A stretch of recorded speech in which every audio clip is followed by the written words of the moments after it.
In Chicago, you know that all sports rock. The Bears, Hawks, Bulls, Cubs, and Sox. Pick your favorite, you can choose. As long as the Packers lose. For everything you need to know, it's Bill Swerski Sports Talk Chicago. Bill Swerski Sports Talk Chicago. Hey everybody, welcome to another edition of Bill Swerski Sports Talk Chicago. This is your hosts, Alex and Sean. On this episode, we are going to be talking about the last few days without Bears regular season football for the rest of the year. We're going to be talking some baseball and more, but first, like to thank our sponsor, the Rockford Ice Hogs. If you're not familiar with the Rockford Ice Hogs, they're the AHL minor league affiliate of the Chicago Blackhawks. What does that mean for you? You could see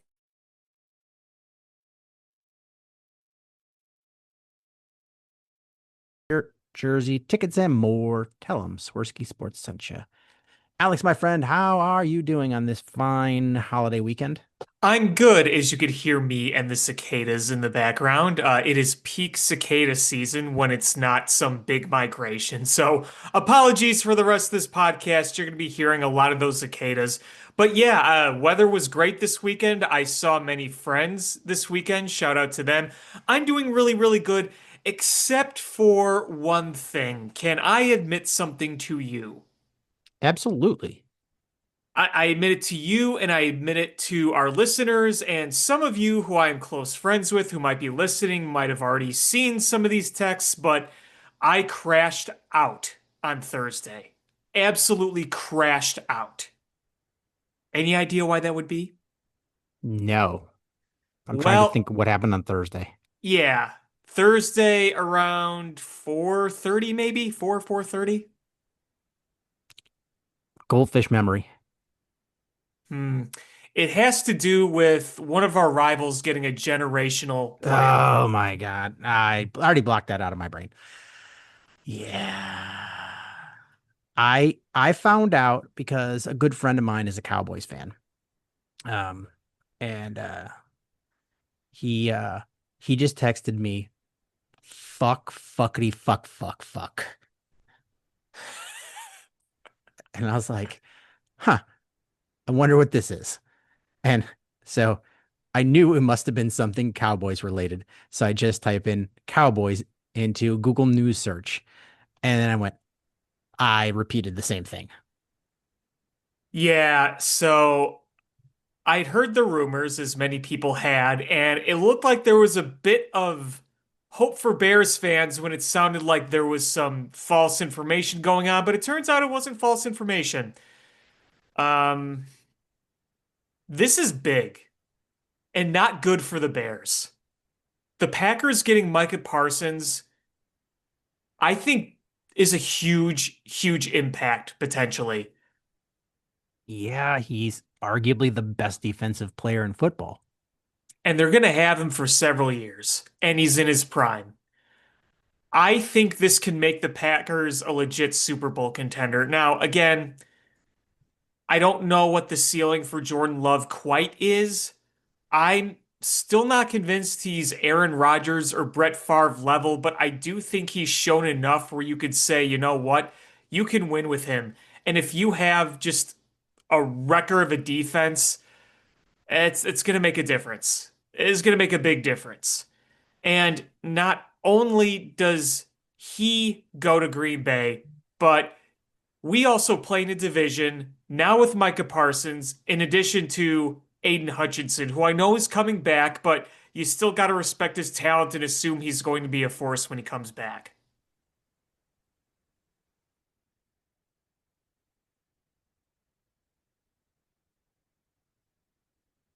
They gave up a whole lot for him. They gave up a whole lot for him. Who, If Micah Parsons? yes. I thought it was a steal. Really? I Yeah. mean, I don't think it was an unfair deal. I don't think they got robbed blind. It wasn't the Bears Uh, Panthers trade, but two firsts and a Pro Bowler. an aging Pro Bowler coming off a career worst year and two late first round picks. You didn't get at least a second round pick. I don't know. I thought that was a fleece. I thought that was an absolute fleece. I'm just hoping. Micah Parsons is on pace to be one of the best ever at that position. Football, you never know, but he's the way he started his career, it's generationally good. I just keep crossing my fingers because uh that the back issue that I think we all thought was a made up back issue to not have to practice with the Cowboys and help leverage his way out. Um it seems like that's a real thing, and he's really got some back issue. Yeah, he does. He does. He's working his way back, obviously. He might need some ramp up time. But I mean, just on paper, it increases the Packers' division hopes, I think. It at least increases it. I don't know how significant, but it does increase it in my opinion. Now, here's good news for the Bears, because we're going to get to the Bears roster, and I can tell you where a lot of my concerns are, along with many others. You don't have to play them until late in the season, and a lot can change in between then, right? Like we're not playing them week 1 or week 2. That's the good Yeah, news. that's I want the Bears to be in midseason form by the time they play them.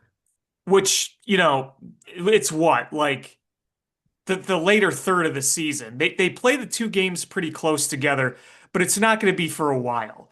So, there's the silver lining there in terms of just the Bears. But man, I mean, your stacked division just got more stacked. And as we go through the Bears roster today, well, we'll get to that when we get there. Let me just say is, boy, you look at the Bears roster and you look at the rosters in the NFC North, and you see the number of blue chips those teams have. Yeah, yeah. I mean, it's a really, really good division.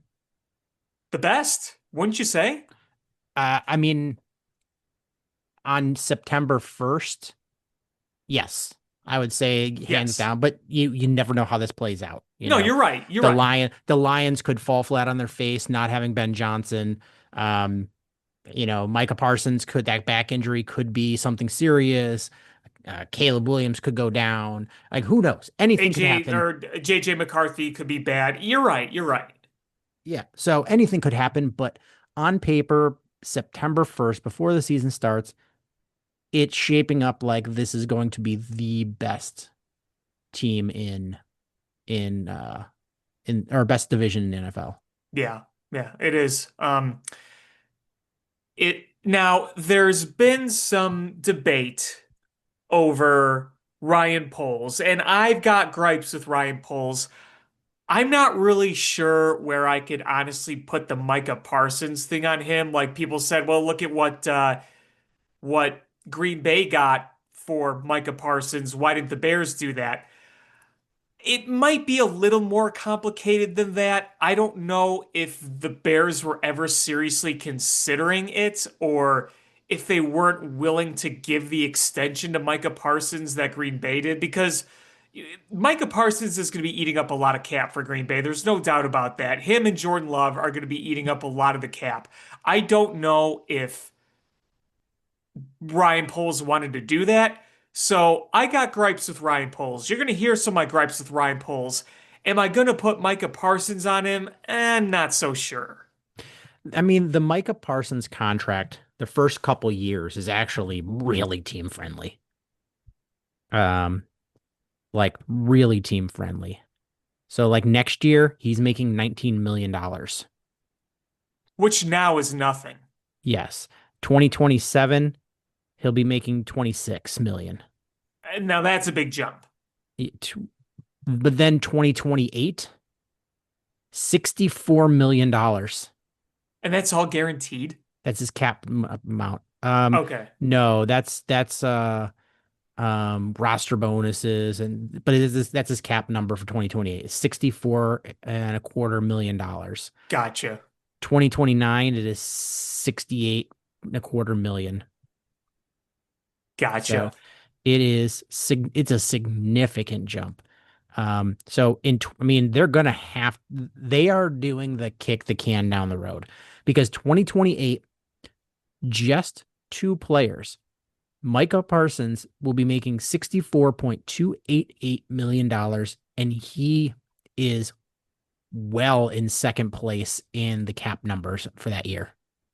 Jordan Love's cap number for that year is $75.775 million. Well, they'll never have to work in a day in their lives after that, that's for sure. I mean, they'll obviously be reworking that deal and doing an extension to, but I mean, they're essentially kicking that down the road, and in one day they're going to have to pay the piper, kind of like the Saints are. Do-do-do-do-do-do-do-do. Man, the Saints are going to be so bad this year. Yeah, what Spencer Rattler's going to be their quarterback? Spence and they Tyler Shuck is the backup if something happens to him. I don't even know who that is. Uh, Bears better that not lose to that team. that team is going to be so bad.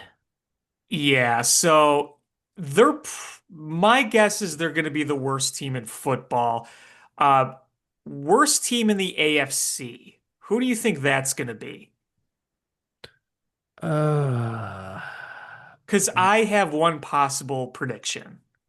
um, let's see. Let me pull up to make sure I don't forget anybody. NFL standing, so maybe 0-0, but um, They're all the best in the worst team. yeah. So I don't think it's going to be anybody from the AFC West. I think everybody will be. I think the Raiders will be competitive. Yeah, Competitive with a not a great record, but they'll be competitive. I agree with Pete Carroll and Ashton Genty. I think you're not going to be the pushover you once were. Um, let's see. The Titans could be the. I don't think it'll be the Browns. They're not. They are a poorly constructed team that I think they have a really good coach with. And I think a veteran quarterback, as long as he stays healthy, I think that he'll keep him competitive. The Steelers might be bad. We'll see. I don't know. How's Aaron Rodgers going to look? How's I mean, it's hard for me to ever look at, a Mike Tomlin led team and think they'll be anything less than like 8 wins. I'm I'm gonna say Titans or Jets. I have another one, and I say this having talked to a lot of my friends who are a fan of this team this The weekend. Colts. Yeah. The Colts were right there. They might be the worst. They might be. They're in that conversation. And I told my buddies who are Colts fans, I said, I think you guys should just tank this year. You're going to have a really nice picking of quarterbacks next year. What are you going to try to do? Win with Daniel Jones? Yeah. I And the I NFC, don't it's know. going to be the Saints. The Saints are going to Yes. be the worst team. I think the Saints are going to be the worst team in football, period, not just the NFC. Yeah, I mean, the Falcons will be okay. The We'll see Panthers how will be. Penix does. Um, I think the Panthers might be one of those teams that's like they're like in the hunt where they're on the far right of the screen until the last couple weeks.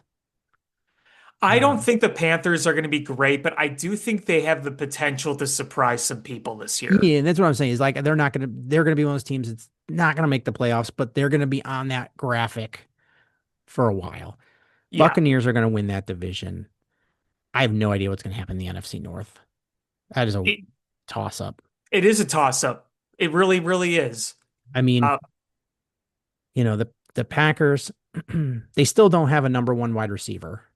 Um, and I don't know how much everybody believes in Jordan Love, but that defense should be pretty darn good. The Lions have been the best of the division for the last couple of years, but we'll have to see what happens with two new coordinators. We'll see what the Ben Johnson effect is on the Bears, and that might take a little time. And the Vikings have a pretty complete team. It's all going to hinge on JJ McCarthy. See, that's the thing is, I think the Vikings have the best roster. I do If too. you just look at the rosters in the NFC North, I think it's the Vikings by far. You have such a wild card at quarterback. And even if McCarthy is just okay, I think you could win with him. The I'm Lions, so shocked that they don't have a veteran backup. I'm so shocked at that. I kind of am too. I mean, they do. It's Carson Wentz, but I'm surprised they didn't get a good backup. Like, I'm surprised they didn't try to get Kirk Cousins back or something like that. They're riding it with Carson Wentz, and I guess you could do worse. It's not great. I'm not saying it's great or good, but you could do worse. the NFC West is going to be an interesting one. Um, I don't think there's a bad team in that division. If I don't. the 49ers are healthy, they'll rebound. But man, those guys have gotten really banged up in recent years. The Cardinals might be tough. The Rams came on strong at the end of last year. I don't think the Seahawks are that bad. Um, How good are we going to see the Sam Darnold we saw last year with Kevin O'Connell's offense? no, we won't. He'll regress. Yeah, I think the Seahawks will be competitive, but I just don't know how. I kind of like the Rams. Sean McVay, man, that guy can do it, and Matt Stafford just keeps on rolling. And if your wide receiver core is like Puka Nacua is healthy, and some of your other weapons are there, then yeah, I think the Rams can make some noise. The Rams are kind of the team where I could say, you know what? If you told me they were in the NFC Championship, I would not be surprised. Is there a well-coached team? I mean, Sean that's McVay's a top three coach, in my opinion. yeah, he's excellent. He's excellent. I would even argue maybe he's the second best coach in football behind Andy Reid. I probably wouldn't argue that. I mean, sure, I think you could put Shanahan up there. I think Nick Sirianni, I don't know how good really Nick Sirianni is, but if He just you've got been such a to, good roster. he does. And I mean, if you're taking your team to multiple Super Bowls and winning one, you got to be doing something right. But he hires the right guys to his credit, and he's got the right guys on his roster. I mean, one of the reasons they dominated in the Super Bowl last year was the fact that you brought my personal favorite, Vic Fangio, back on defense, and Fangio had that defense ready. But would I put Nick Sirianni over Sean McVay or Andy Reid? No, probably not even over Shanahan. But I yeah, think the Eagles just have the best GM, yes, and yes. he puts together such a good roster and doesn't bind them in the salary cap. He was willing to dump players a little too soon and and like just does the right things. He's a good GM. I have a Um, hot take. yes. You're gonna hate this. Oh You God. you actually might Bills fan puke on your microphone. It'll short circuit. I think the Eagles are the most well-run organization in sports. I hate that team so much. I might hate them more than I hate the Packers. Oh, come on. I never thought I would say that until I lived in Philadelphia. I get you lived in Philly. I can only imagine, but Just oh, just imagine. So you know how Packer fans are just annoying and smug? Just imagine if instead of being annoying and smug, they just physically assaulted you. yeah, Packers fans don't get violent. Yeah, that's Eagles fans. That's what they do. Yeah, no, Packers fans don't get violent. And to be fair, there's some Packer fans who I really, really like. They just kind of want to talk football, and that's about it. And I got a lot of friends who are Packer fan friends, but um, yeah, I didn't experience what you did, so I guess I can't judge. It's just really funny hearing a diehard Bears fan saying there's a football team out there they dislike more than the Packers. I mean, if you're a Packer fan, if you said there's a team you dislike more than the Bears, that's surprising. I mean, that's just the nature of the beast. But yeah, I know that take was going to make you puke, but damn, man, look at since 2017, they've won two Super Bowls. They've been to three. They've won virtually every year outside of maybe like two down years where they quickly just reflip and they get back to dominating again. You have a quarterback that's not the best in the game, but does enough to help you win. You have a defense that is really well constructed. You went out and got Saquon Barkley, who, with a good, well constructed line, you are able to make him a legitimate MVP candidate, a running back in the 21st century that's not named Adrian Peterson being a running back MVP candidate is pretty damn impressive. And there's no reason to think Philly can't go back to the Super Bowl next year. No, I mean it's very possible. They Um, draft so well. The Bears don't. It just I wish we were run like that team. Because as much as I like Ben Johnson, there is still so much of how this team is run that makes me doubt a lot of things. And we'll get into that as we look over this roster. you want to dive into the roster here? Yes, let's do it. So let's talk the final roster because we knew there was going to be some finagling things, and there was one point where they had no long snapper or no kick returner on the team. It was some shenanigans until they could get to the roster that's today. You want to start offense or defense? Offense. All right. They kept three quarterbacks: Caleb Williams, Tyson Bagent, Case Keenum. I like it. I'm cool with it. I was a little surprised. I thought with the Case Keenum injury that they would have done the put him on injured reserve, because what are the odds you're going to need him in the first 4 weeks? That way you have him available to be in meetings and stuff like that, but he's not taking up a roster Do you spot. hear me knocking on wood? Do you hear that? Yes, knock, knock, knock away. Um, so I was a little surprised that on the active game one roster, they had three quarterbacks, but You are the king of the jinx.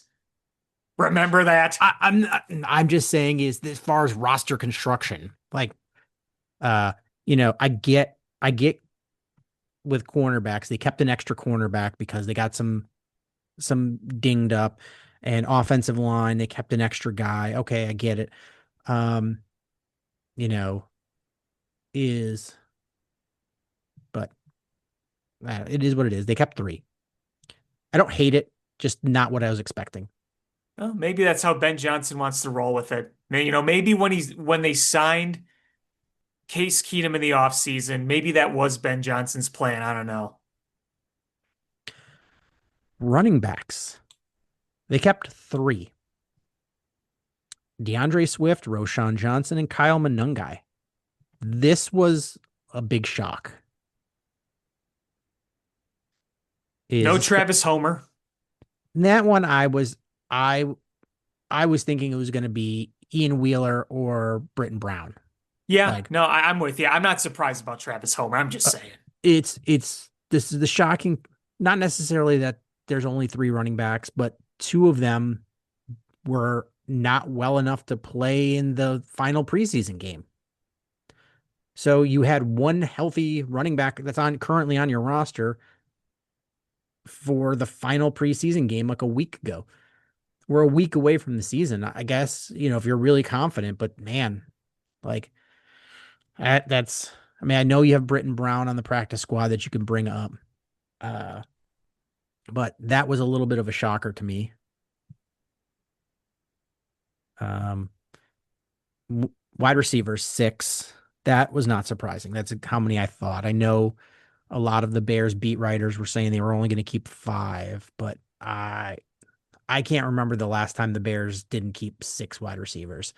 So it's DJ Moore, Roma Dunze, uh, Olamide Zaccheaus, Luther Burden the third, Devin Duvernay, and my main man, Jade Walker. Yeah, Jade Walker making it was really nice to see. I mean, he was rewarded for that effort in the last preseason game. Obviously, he had a good preseason overall.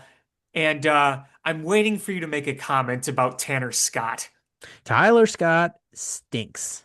And Did I say Tanner you Scott? did, but that's, you know what? It's fitting because he stinks, and you shouldn't call him by the name his mom gave him. You should just call him by whatever.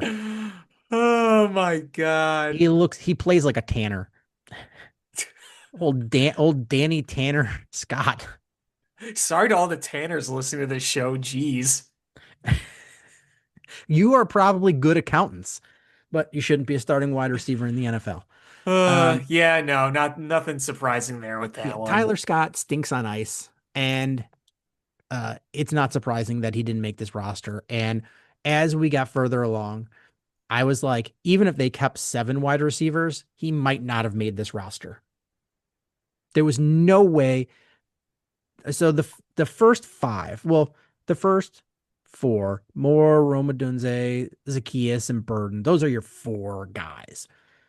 Duvernay is so hands down the best kick and punt returner you have. Like that he's gonna play as wide receiver, but that is his roster spot. That was his guaranteed spot. So you gave him a guaranteed spot. So that's 5 guaranteed spots. Then after that is, you know, who do you have? And and nobody outplayed Jade Walker. Just No, he didn't make any mistakes. He's big and he's fast and he's strong. And uh it's it's it was tough to beat him. Um so and then you're like, okay, well, maybe they were going to keep him on the practice squad. No, they didn't. They kept wide receiver JP Richardson, wide receiver Maurice Alexander, and wide receiver Miles Boykins. So they kept 3 wide receivers that weren't Tyler Scott on the practice squad. maybe Ben Johnson just took one look, is like, yeah, no, can't work with this. Now he didn't do anything well. I know he had like one nice game in the preseason as a receiver, but just he's not a good wide receiver. He's not he's fast. He's just not football. Like he doesn't show it on the game film. He can't play special teams at all. He's not physical enough. Doesn't block. So no block, no rock. So No block, no rock. Adios Tyler Scott. I think this is a nice group of 6 wide receivers. Yeah, yeah, no, I'm cool with the decisions here. This is the happiest I think I've ever been with the Bears wide receiver core in my entire life. I don't know what Even they'll, more when they had Marshall and Jeffrey.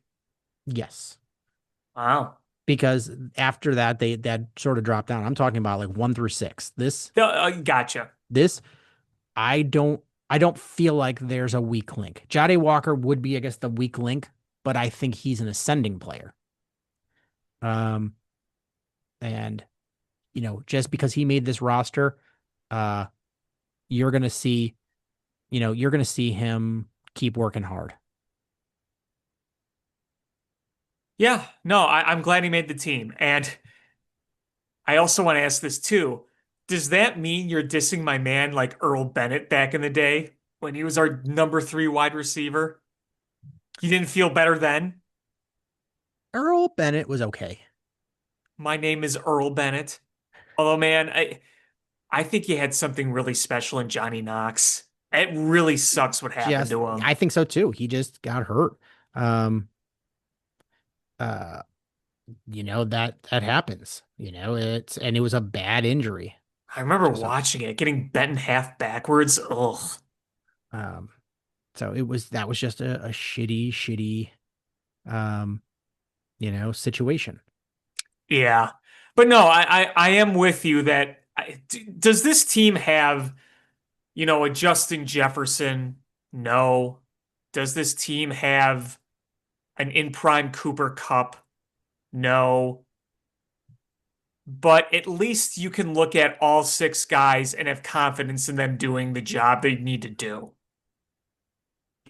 Yeah, absolutely. I just It's hope Roma Dunze takes that next step because I thought he was overall fine last year, but I feel like there are plays he needs to make for being a top 10 pick.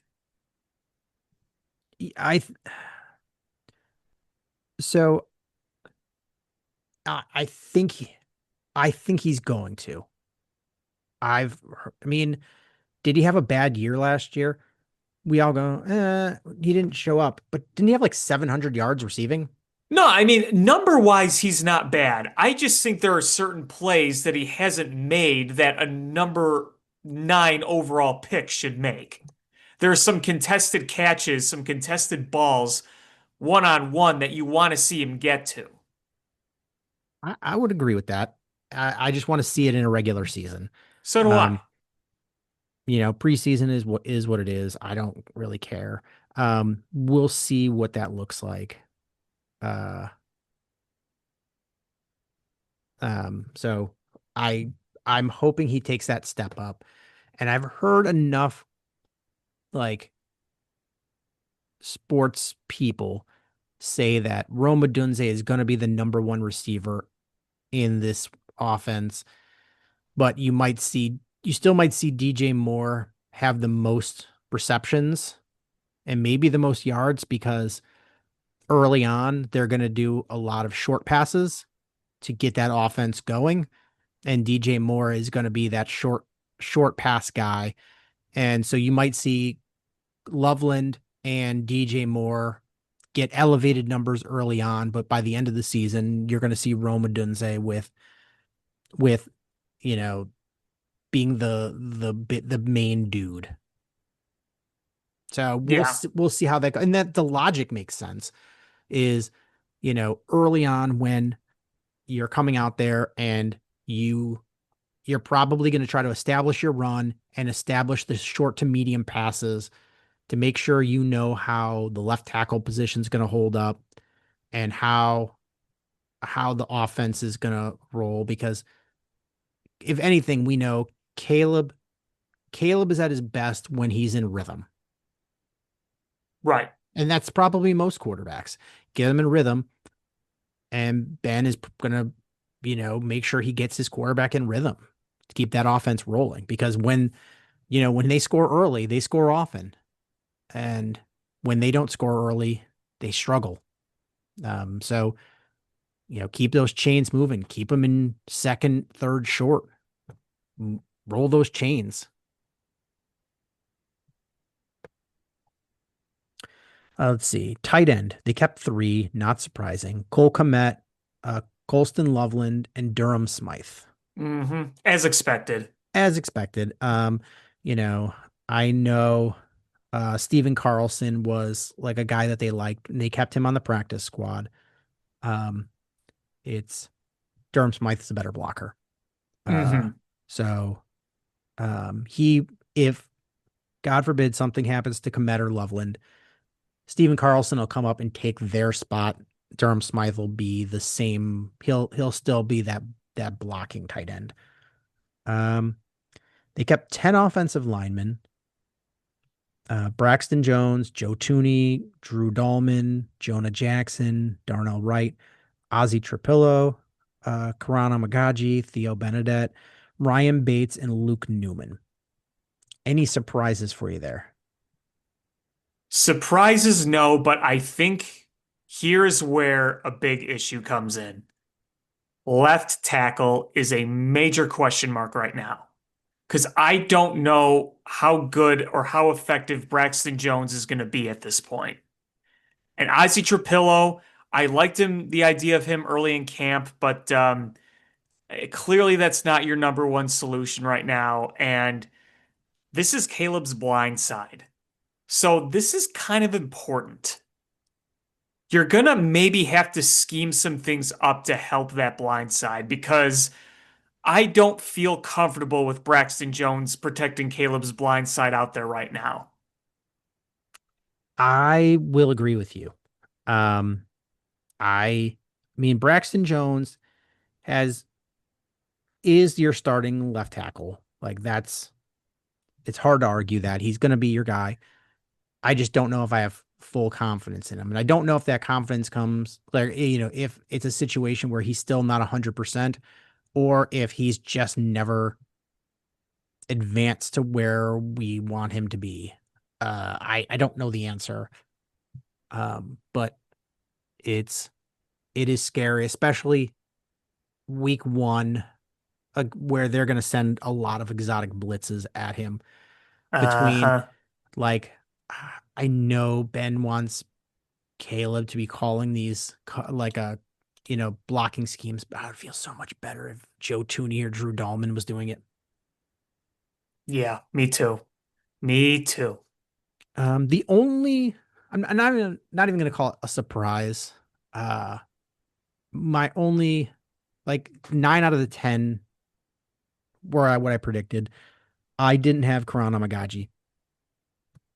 Um, but for twofold. One, I had him as tackle. And you're like, okay, how many tackles are you going to keep on this roster? You've got with Amagaji, you got 5, which means to me that they're going to kick him in on the inside and they're going to have him play guard. Um, and so when you look, so um, your your backup guards are Ozzy Trapillo, Theo Benedette. I think you could probably kick Theo Benedette inside to play guard as well. Ryan Bates is a guard. Luke Newman is a guard. I think you could, man, I don't like Ryan Bates at center.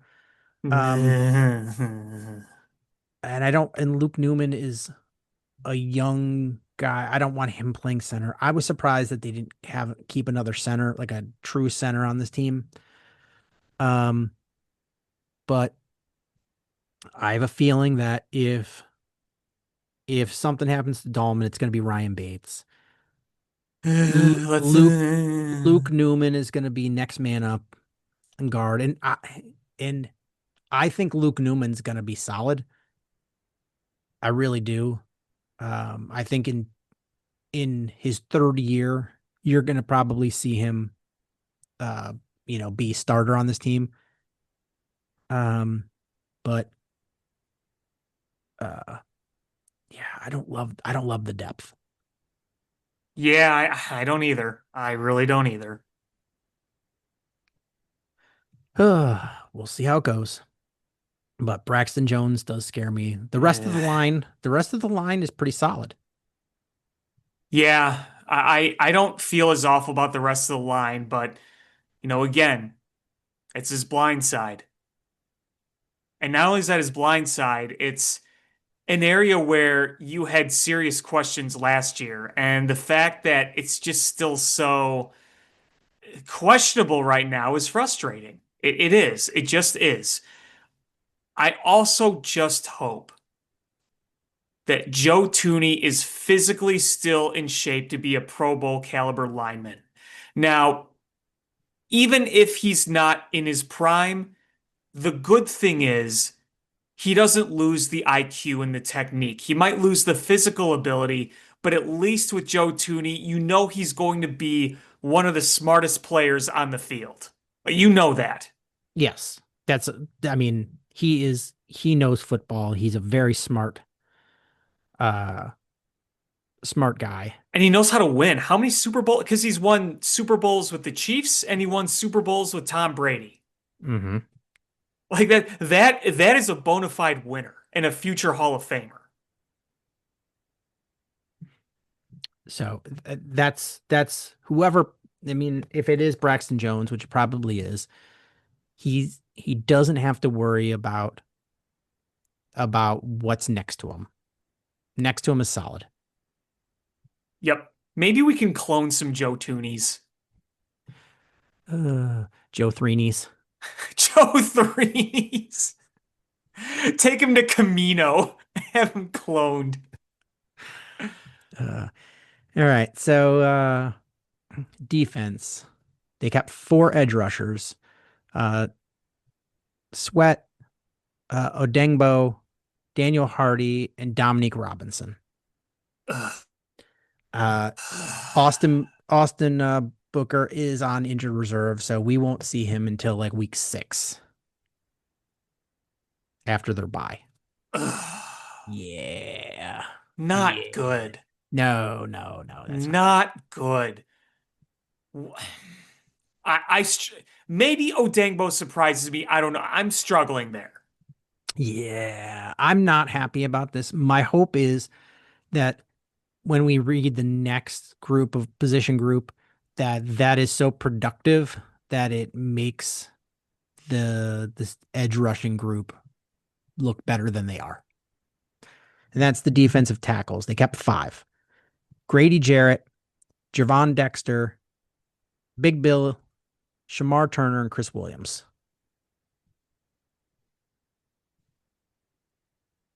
I have Yeah, no idea what we have in Shamar Turner. I don't know either. I I don't liked know him coming either. out of college.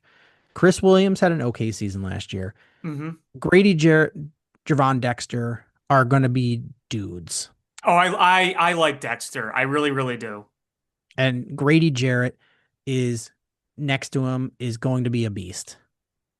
And Big Bill to stuff those runs where he doesn't have to be the guy, he's going to be the short yard guy. Love it. Love it. Yeah, yeah. No, I've said this before. I'll say it again. Is you need to stop the run in football. You absolutely have to, especially in the NFL.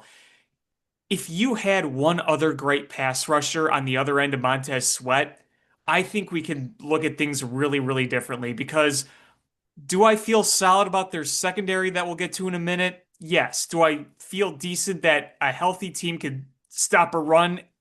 Maybe not elite, but decently? Yes. It's the damn pass rush. It's getting pressure on the opposing quarterback. Yeah, we'll see. We'll see. Linebackers, Tremaine Edmonds, they kept five. Tremaine Edmonds, TJ Edwards, Ruben Hippolyte, Noah Sewell, and then they picked up DeMarco Jackson because Amon Miga is hurt. So they I picked feel up. pretty good about those. I mean, TJ Edwards, he doesn't light the highlight reel on fire, but boy is he efficient at what he does. I'm just thinking about what it's going to look like with him, where you have two studs in front of him. I think he's going to be able to just run straight downhill. Yeah, That's my hope. that's my hope too. I like the backups. Ruben Hippolyte played, there's still obviously some, you know, he's got to learn some things, got caught out of position, but he's so fast and he plays so hard. And Noah Sewell, he's, Looked very good in the yeah, preseason. it's always been with him. It's not the pedigree. I mean, uh, I think, his brother is one of the best tackles in football. I believe their dad played in the NFL. He's just been, I it's been want healthy, I've always wanted Penei Sewell on my offensive line. Who wouldn't? right? I think he's a top three lineman in this game right now. All right. Cornerbacks, they kept seven. Seven. Jalen Johnson, Kyler Gordon, Tyreek Stevenson, Nashawn Wright. They brought back my dude, Jalen Jones. I was Jalen very Jones, he's back. I was very happy about that. It was funny because I was like, man, after uh after the injury to oh my god, old man moment. Uh Does Alex help? Terrell Smith got hurt. Okay. I was gonna I give was you a like hint. Terrell Smith got hurt, and I was That like, still stunk. oh, it still stinks. But I was like, man, I wish we had Jones back, and they got him. I was like, oh, there we go. And then They Nick listened to McLeod, Sean. they did. Nick McLeod and Josh Blackwell. So I'm feeling okay about the depth at this point. Probably Tyreek Stevenson is going to be uh, your other outside starting corner. I believe they talked about with the new coaching staff, Jalen Johnson wouldn't just be on a guy that takes a side. He's going to follow the number one wide receiver. So Tyreek Stevenson is going to get uh, I'm not going to say an easy week one. It is going to be easier because Jordan Addison is suspended. Hmm. So you will be getting what's left of the remains of Adam Thielen. Yeah, who they just acquired in a trade. Yes. And Jalen Johnson, you're, oh, well, he's still banged up a little bit. But guess what? Justin Jefferson is also questionable for week one. So you got two guys with leg injuries going up against each other. Should be fun. Uh, They will both go, my leg, if they both play. uh, My leg. Safety. Bears kept four. Jaquan Brisker, Kevin Byard, Jonathan Owens, and Hicks.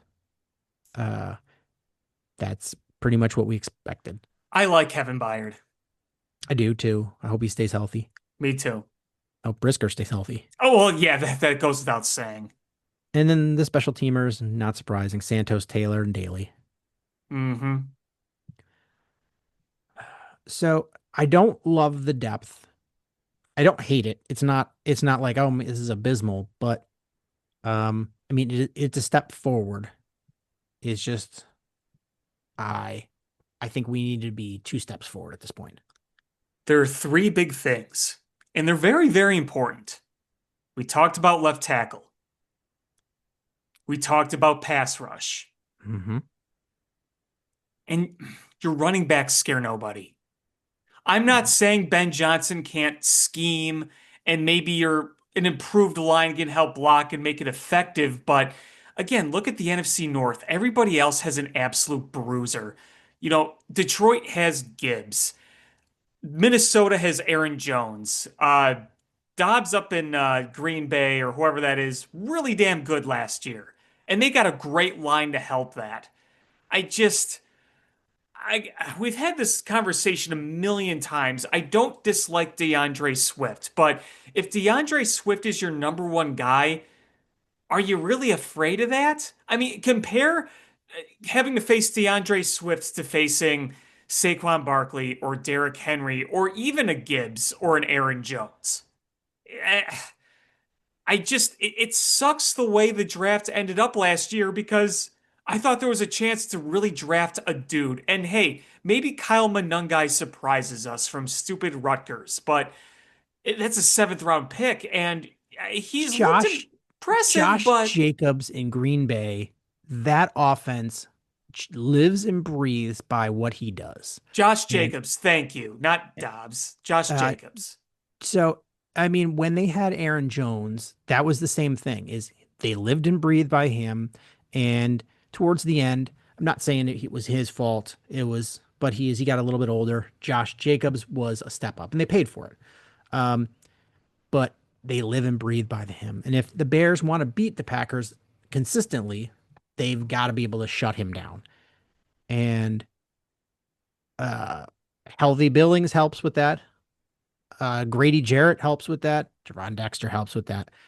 Um, that's you've got to stop that run. That's just how you got to do it. And the Hmm. the Bears, I think you're going to see probably 12, 1,300, maybe even 1,400 combined yards from DeAndre Swift. But How many? like 12, 13, maybe 1,400 yards That's a total. lot. That I That's a mean, not that's lot. not running. That is Oh, pass okay. catching, All purpose. all Okay. purpose Okay. yards, Okay. combined Okay. yards. Okay. Um, that that is, and it's gonna look nice on paper. The problem with him is you don't get the consistent yards. So when you look at that, how he got there, it's gonna be, a 40-yard run, a 30-yard run, a 28-yard run, a 22-yard screen pass. It's not going to be, but there's going to be zero, -1, -2, 0, 0, 0 that bring that down to whatever his average is. He's not going to be able to pick up those tough yards consistently. And that's the problem. Well, yeah, and look at last year. If you look at the touchdowns and the rushing yards, you think, okay, that's pretty good. He was just shy of 1,000 yards last year, like 900 something, and he had a solid amount of touchdowns. You look at those two numbers, you're thinking, yeah, pretty good. But to your point, if you look at the yards per carry, it was like under four. That's not very good.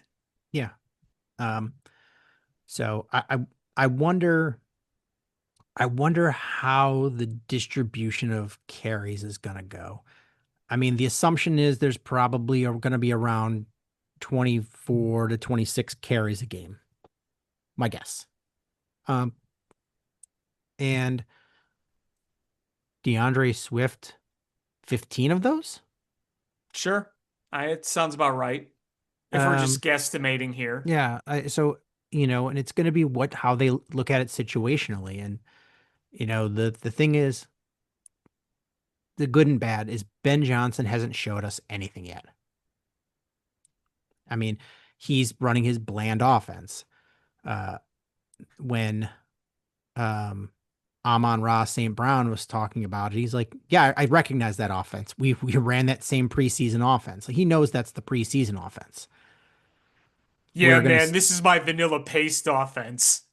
and so what's it gonna look like when it's actual game day? Like, we don't know. We don't know how that distribution of carries is gonna look. Um, I know he's praised Kyle Monungai, but he's a seventh round pick from stupid Rutgers. Like, Stupid Rutgers. are you going to trust him? DeAndre Swift, for better or worse, is a longtime veteran in this league, and you know what you're going to get from him. So it begs the question, to get the offense started, is Ben Johnson going to go with the classic quote, establish the run, or is he going to try to get quick, short passes off from Caleb first?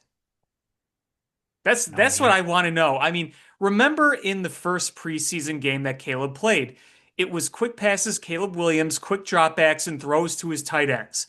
Are we going to see? I know he didn't try to show his cards there, but are we going to see something like that to try to get Caleb in a rhythm, or are you going to try to get a ground game going? I don't know. I mean, I really don't know how he's going to do this. It's probably going to vary game by game. Of Um, course. you know, the that Vikings defense, it they're really good. They're a little bit beat up. Um, Van Ginkel is questionable. You got a couple guys on IR. Um, your backup edge rusher on the left side is questionable, but Jonathan Allen, Javon Hargrave, Jonathan Grenard, like, those are dudes. So I'm not sure if I'm the Bears, I'm confident that I'm going to be able to establish a run like that to drive my offense.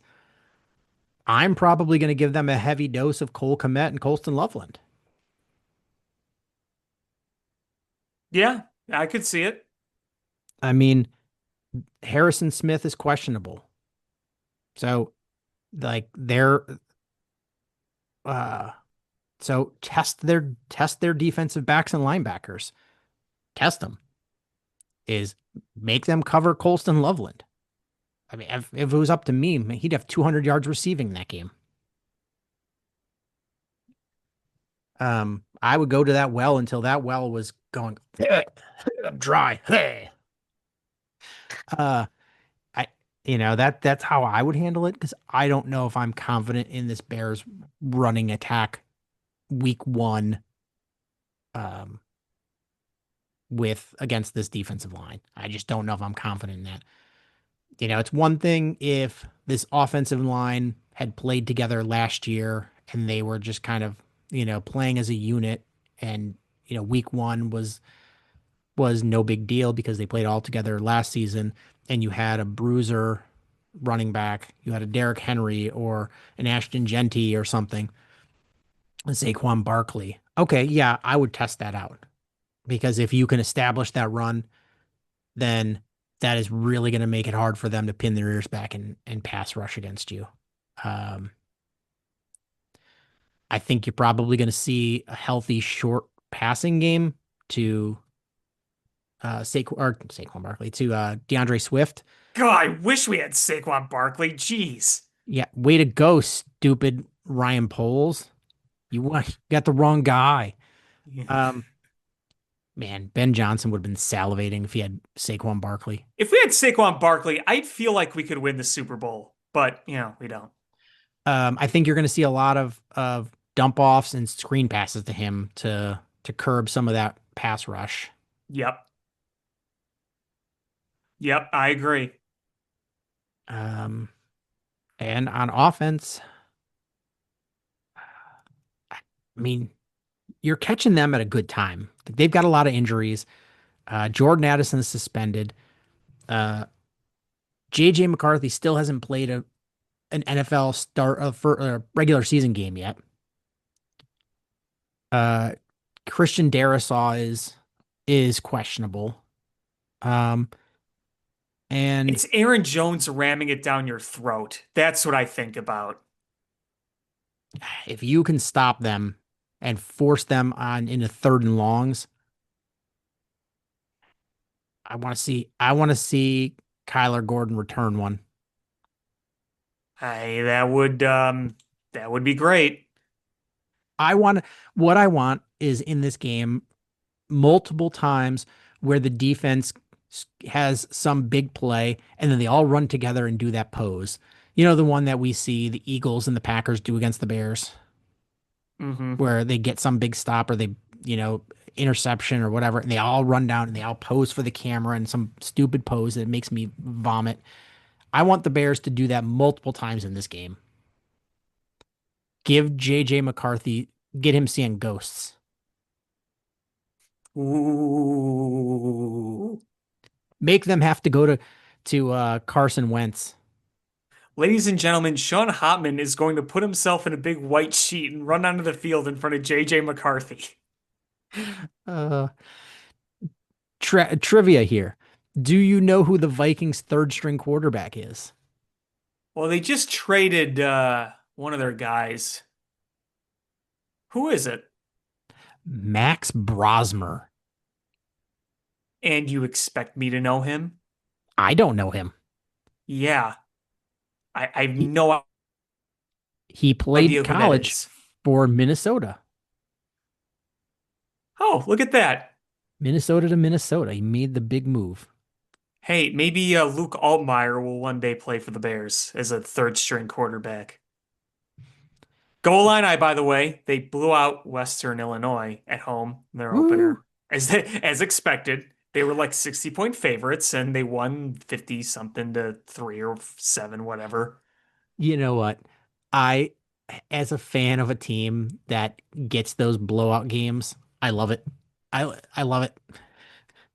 I just I I love watching a nice blowout win to start the season. yes.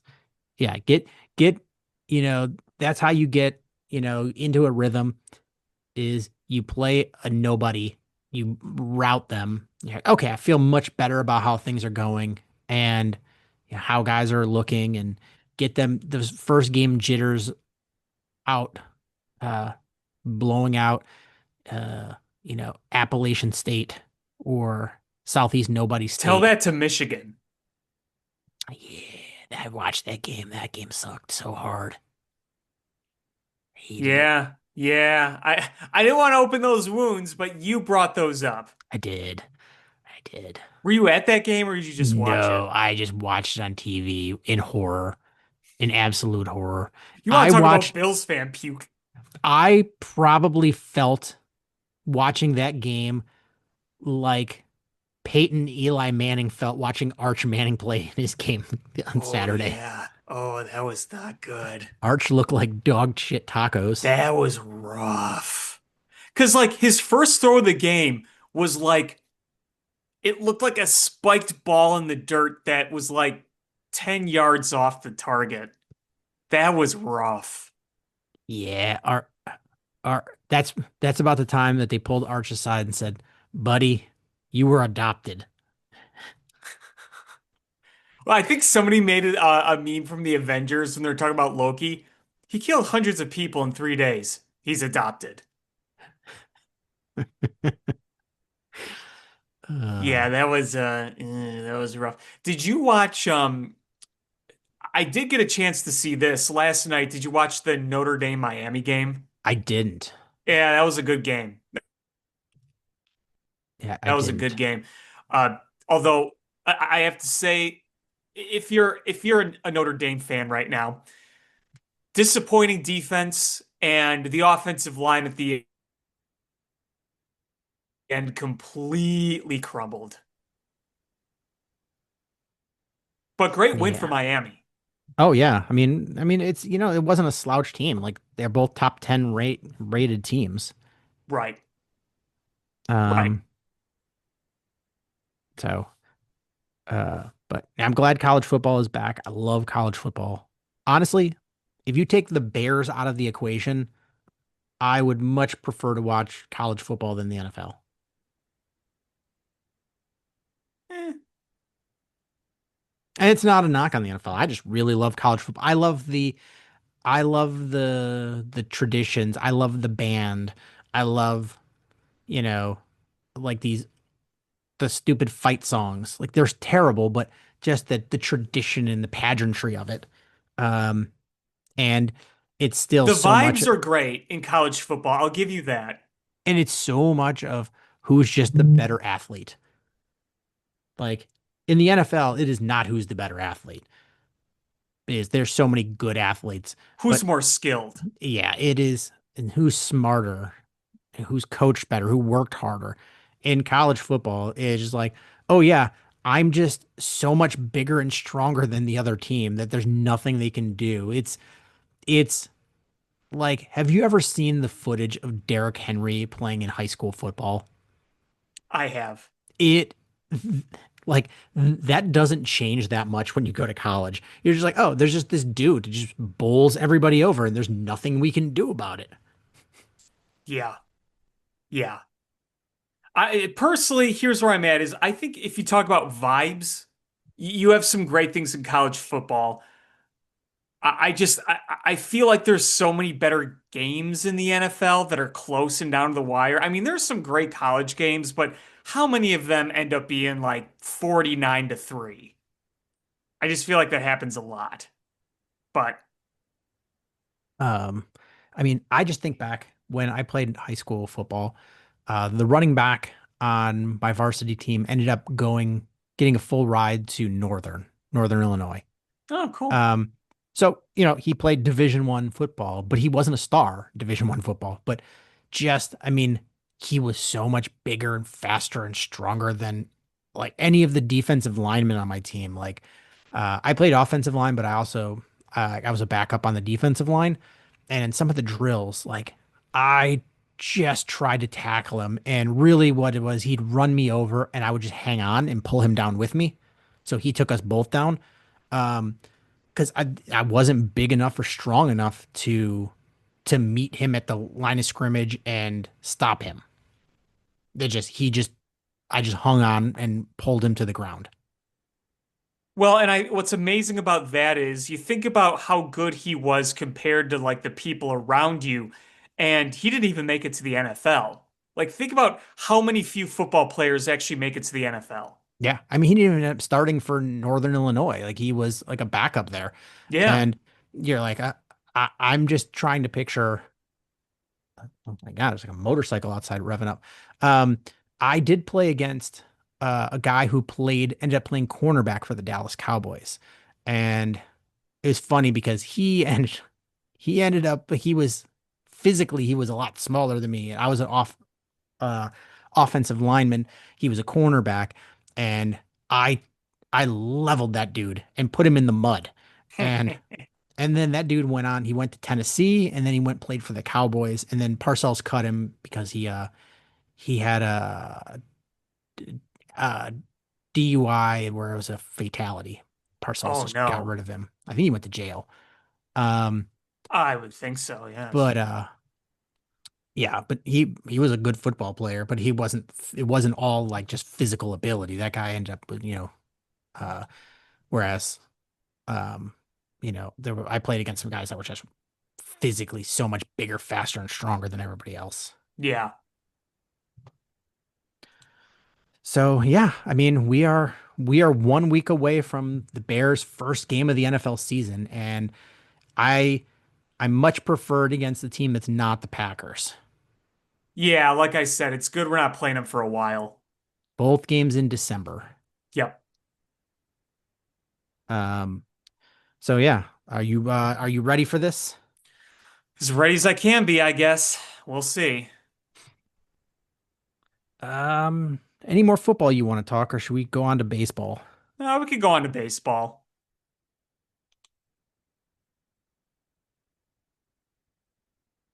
with the White Sox or the Cubbies?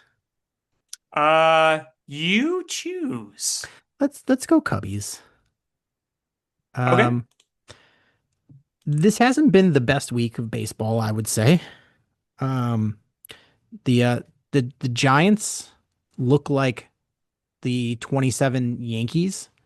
Uh, they stomped mud holes in the Brewers, stomped mud holes in the Cubs, and they're still probably not going to make the postseason. Yeah, no, I they looked very efficient against the Cubs. You had Justin Verlander, who's a million years old, pitch great against you. Um, yeah. And then you had the Giants, who have struggled offensively, hit very well against you. You have some really rough moments with runners in scoring position, grounding into a million double plays. The series in San Fran was just all around terrible. Yeah, I was not a happy person um with that. Uh, that was just it especially sucks. It's funny that if the Giants could start the season over right now, they would be really good. But it's lucky that they did not play up to what they expected, their expectations were early in the season. Because right now there's what uh there's like what 25 games left in the season ish. Give or take, yeah. And they have a one less than 2% chance of making the postseason. Yeah, I mean, they already sold off some pieces, so, but yeah, I mean, they started really good, really faded, and then obviously the Devers trade happened. It's been a weird season for them. Yeah, it has. But man, they really kicked the shit out of the Brewers and the Cubs, They did. They which are did. two of the better teams in the National League. Hmm. Um, and and then you're like, okay, we can live with that. That sucked, but we got three against the Rockies. Let's go and get that sweep. That was not an easy a series. No, I mean, game one, sure, you went out and you scored a bunch of runs, which is like, okay, we expected to do that good. You had to squeak one out in game two, and then you lost in game three. But even that one where he scored a bunch of runs in the first one, they kept creeping up it towards the end. uh you were like, damn it, just it was one of those ones that I was nervously keeping. I was out, so I was like keeping So an was eye on my I. phone, and I was like, oh my God, are they gonna catch up to the Cubs? And luckily they didn't. But um you know as you're following along, you're like, this really stinks here. Like uh where's the game log here? So you were up at one point 9-2. Then it was 9-3.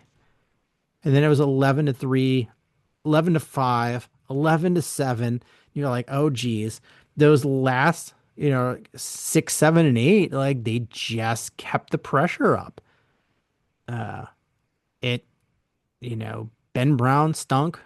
Drew Pomeranz was not pitching well. Um, it, it, they ended up winning by a comfortable margin, but with the last couple of seasons of bullpen meltdowns, like I think I had a little bit of PTSD. Yeah, I mean, I was kind of in the similar, excuse me, situation as you were. I was out, not watching it live, following it a bit, and it was kind of one of those, yeah, can we just get this damn thing over with? But the one little thing I will give is I know the Rockies aren't good, but it is Coors Field. Um, Yeah. it's the nature of the beast there. What's disappointing is the next few games, you couldn't continue that run scoring and keep going.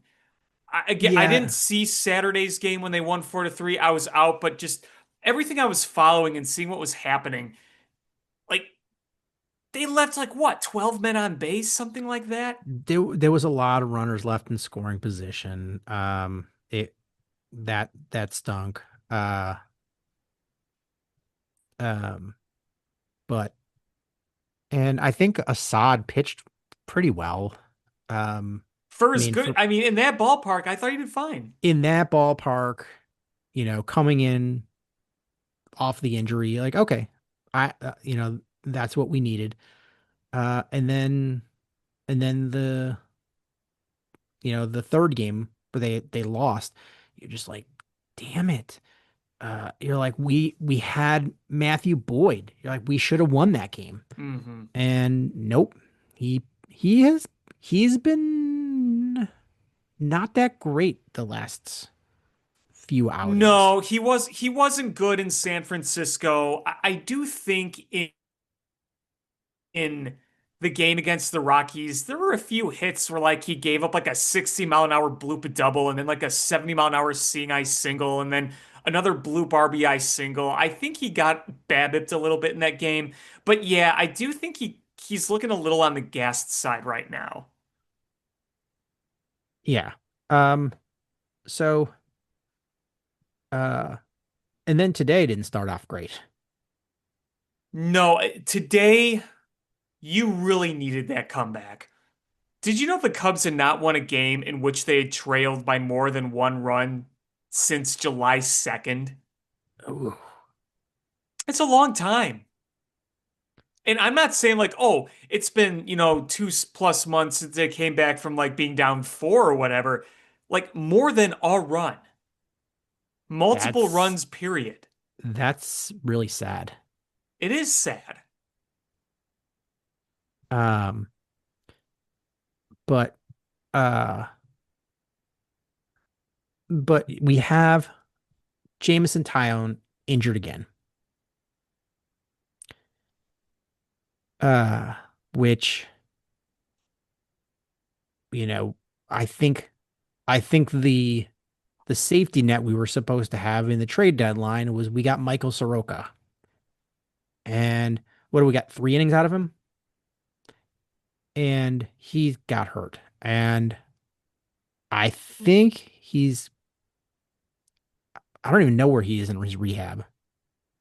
Well, Um, I don't know. Some of the vibes tell me that there's a little more concern than maybe we lead on. I don't know, but the that's fact that it went exactly. from Oh, I'm go sorry, ahead. go ahead. No, no, no. No, I was just gonna say how it went from precautionary removal to IL. yes. Um, yeah. So the Cubs ended up claiming Aaron Savale from the White Sox. And Gary texted me that yesterday, like right when it happened. And my first initial thing was Tyone must be hurt more badly than we thought, or Michael Hmm. Soroka is not nearly close enough to coming back, or Yeah. both. Um, which we are, man, we are dragging ass in our rotation here, going to the end of the season here. It sucks with Tyone because in his two starts back, he was looking pretty darn good. Yeah. Yeah. So now he's injured. Soroka's not back yet. And then we got Aaron Savale here. And today he ended up pitching long relief. Looks pretty damn good. Yeah. Yeah. Um, man, my hope is that when he plays against the Brewers, he has the Aaron Savale revenge game. So That's that would what be in we the need. postseason. Well, oh yeah, they don't play the Brewers. I thought they had, who did they end the season with? Well, they have a series against the Reds towards the end. Okay, I thought they had the Brewers again, but maybe not. But yeah, I need an Aaron Savale revenge game here. But they really needed that comeback win today. Uh, took everything to be able Carson, to get it. the Carson Kelly game. Yeah. Yep.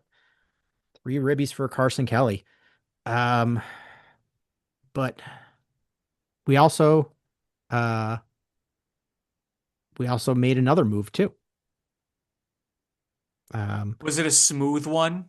was a smooth one. So the Cubs ended up uh getting um Oh my God, Carlos Santana.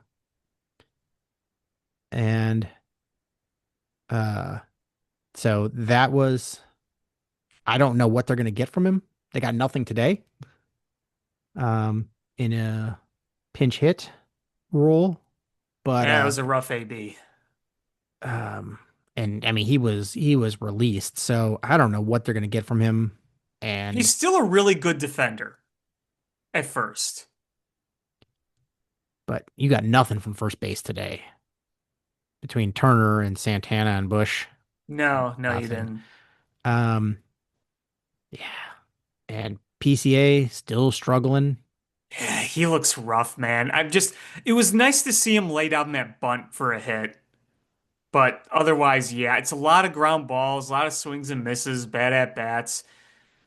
Yeah, well, you called up Kevin Alcantara and sent down Owen Casey. Kevin Alcantara can play center field and can hit lefties. So maybe you face a lefty, you're tempted to give Kevin Alcantara a start. Yeah, I mean, I want to give PCA some rest. I think he's in his own head at this point. I do too. And you don't play your way out of it being in your head. Um, I don't know what Kevin Alcantara is going to give you at the plate. You hope he has one of those like phenomenal starts, but who knows? Probably not. At least you know he can play center field. Yeah, that's true. Um, but yeah, I mean, so yeah, the Cubs got this started off with this series against the Braves, and you know just barely eked out the game one. Um, so tomorrow is Shota Imanaga. It would be nice to see him get a bounce back game too. Hmm. Um, get this series. It's just a 2 game series. Uh, no, it's a three. It's a three. Sorry, I was just saying, it's a what? three. Um, But you have to play the Braves five more times because you play the rest of the two, and then you soon go to Atlanta. yeah, and then you got Cade Horton for that third game. Uh, and then you got Washington. You better beat Washington. Yeah, at home especially. Uh, yeah, I'm just I'm just what's at one point the Cubs look like they could be a team that really caused some problems for people in the postseason, and now they look like they're going in with a whimper. Bats are Well, cold, pitching's hurt. you got a few weeks to try to get some things right, and your magic number is down to 16 for the playoffs, I believe. So, um, it just I want to see this lineup get consistent again. I mean, you scored seven today after being coming back from being down 6-1. That's all good. It's just some of the at bats, you're missing the grindiness of the at bats we saw early in the season and some of the patience. And how many times have we said, hey, how do you not drive that hanging breaking ball right down in the middle of this plate? And the other funny thing about that, too, is Kyle Tucker had an awful game today, an embarrassing game today. He had a great road trip. Yeah. He had a great road trip, but it was terrible today. Have you seen the splits home and road for him? No. He's been significantly better on the road. Significantly. And I know Wrigley's a tough place to play in the outfield, but even with the bat, I don't Yeah. know, man. I think there's almost no chance he resigns. I mean, I don't know. I don't know. We'll see. You're right. Cubs magic number is down to 16. Um,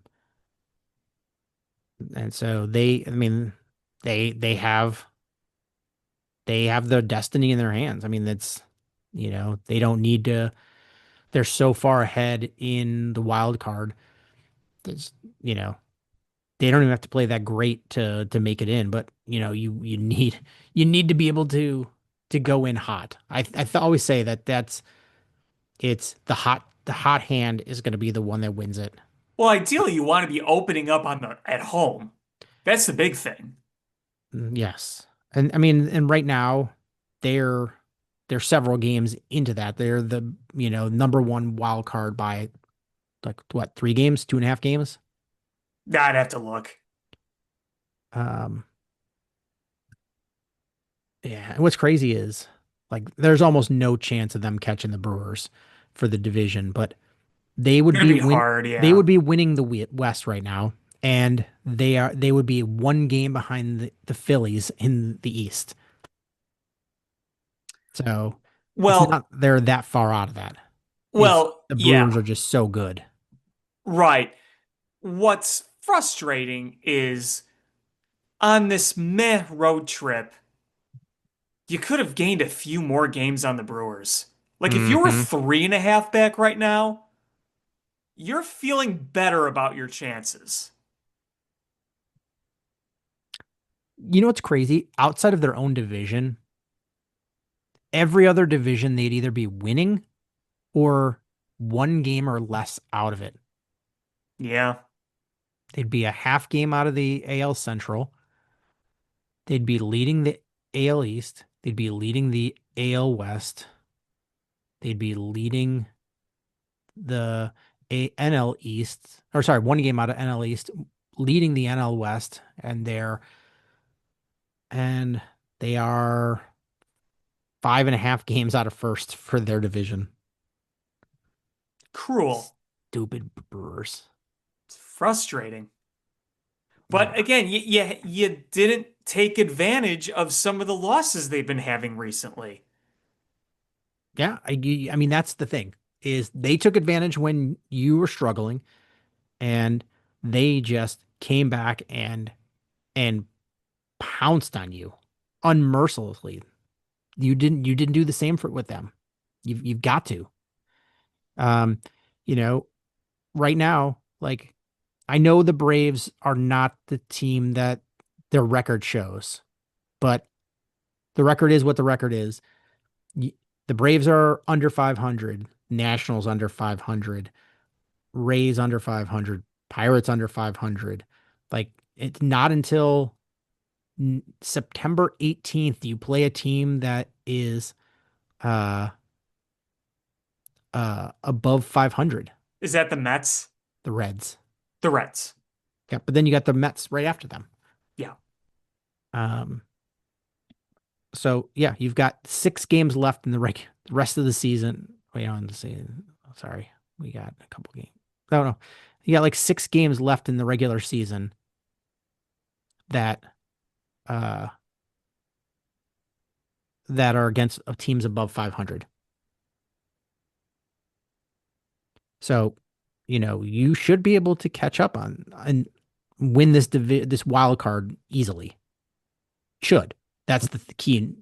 Yeah. Keyword is should. Yeah. Yes. I don't know what they're going to do because this team loves to lay a goose egg sometimes against bad teams.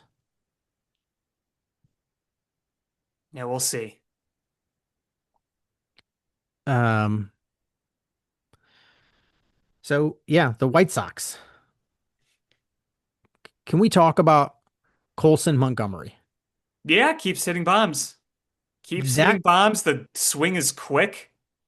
he looks really good. I mean, absolutely night and day different guy than before they sent him back down to the correctional instructional league. Really is quite an amazing story.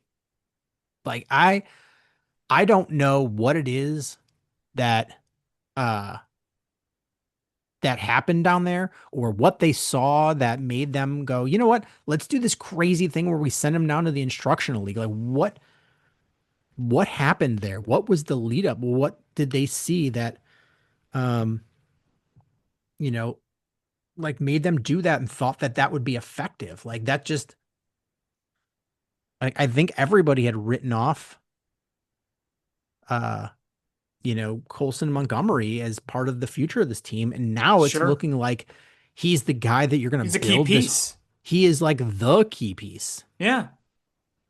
Yeah, no, I mean, I don't know if they saw, the bat speed and said, hey, make this. Maybe it was a little bit of a mental aspect too, where you're thinking, hey, maybe he just kind of needed a kick in the pants, or maybe just the idea of talking to someone down in the league was able to kind of straighten his mind a little bit. I don't know, but whatever it is, it's worked so far. And the funny part is like the batting average stinks. Like he's under 230 in his batting average, but that OPS as 837, just Yeah, the power, 6 home runs in his last 8 games, just like that's that there's real power, and he's a plus defender. Uh, so that's the power that the White Sox needed.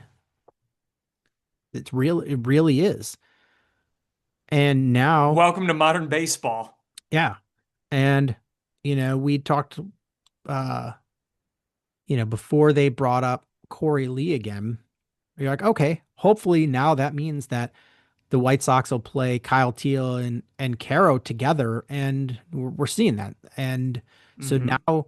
now you're having your three best young hitters all in a row. Today they played. They were your 4, 5, and 6 hitters. Yeah. No, that's what you want to see the rest of the year.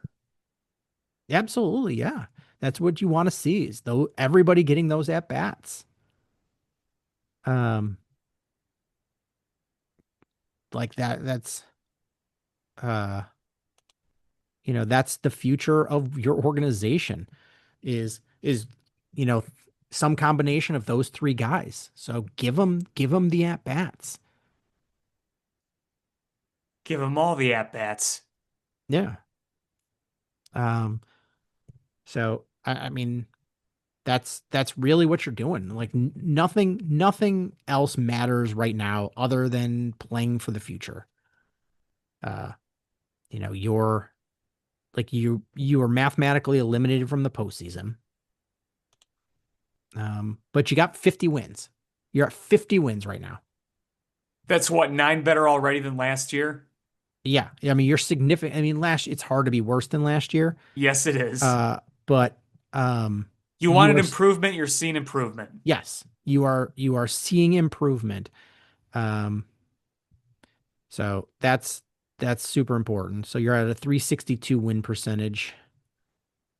So you're looking at 59 wins. Uh, so you're still 100 losses, but 59 103. Like you still have the possibility to not lose 100 games. Like that's in the realm of possibility. That would be Hmm. like you definitely could do that. I mean, what does the rest of their schedule look like? Um, Well, if you keep playing the Twins, you have a good chance. The Twins have been duty pants. let me Against you, see. at least. They did play well against the Padres, but So you you've seem got to have their number. you've got 3 more. So Tuesday, Wednesday, Thursday against the Twins.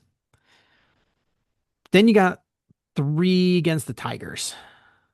Uh, then 3 against the Rays, 3 against the Guardians, 3 against Baltimore, 3 against the Padres, 3 against the Yankees. Then you wrap it up with the Nationals.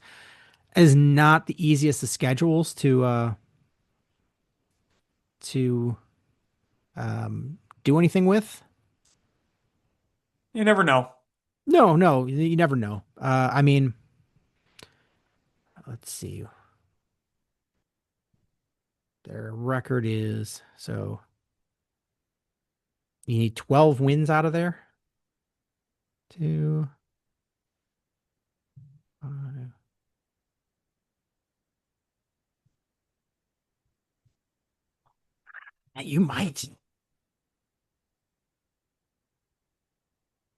You might be able to get 12 wins out of that. Yeah, it's definitely possible. I'm looking at this. 12. So take 2 or 3 against the Nationals. one of three against the Yankees, 1-3 against the Padres, 2-3 against the Orioles, 2-3 against the Guardians. You'd have to probably take 2-3 from the Rays, take one from the Tigers, and then win two of the next three against the Twins. So that would put you at 2, 3, 4, 5, 6, 7, 8, 9, 10, 11. That would put you at 13. There we go. Hmm. There we go. That 13 puts you at 99 losses. If this team, this might, I do not mean, White Sox fans, hear me out. There is no sense. This is like, I am being sincere when I say this. If they can only lose 99 games, do you know how huge that would be? Yeah, pretty significant. I mean, the margin in which you improved from last year is over 20 games then. That's pretty big. Yeah, like that's huge. That would be that's something you can hang your hat on going forward next year. You're like, hey, right now in the spring, you're like, we're 0-0. Look at what the turnaround we had last year. You have a lot less questions going into next season. Um, there's still some holes that you need to fill, but I think with how much, I mean, they're not going to spend $100 million on the roster, but they have significant amount of money they could spend to get still be in double digit millions on the salary that they could add players. And I still think that just you add one more power bat and a veteran starting pitcher, and this team is not that bad. Yeah, yeah, you can, eke towards competitiveness. And that, I mean, that's the whole thing is, uh, you know, is keep playing well enough and building until Jerry doesn't own you anymore, and then somebody actually spends. Yeah. So, um, yeah,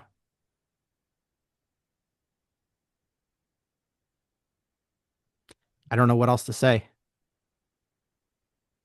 Go get yourself one more shake before it's over. Oh, I know. I'm actually looking at the remaining home games, and I was like, have you had those shakes yet?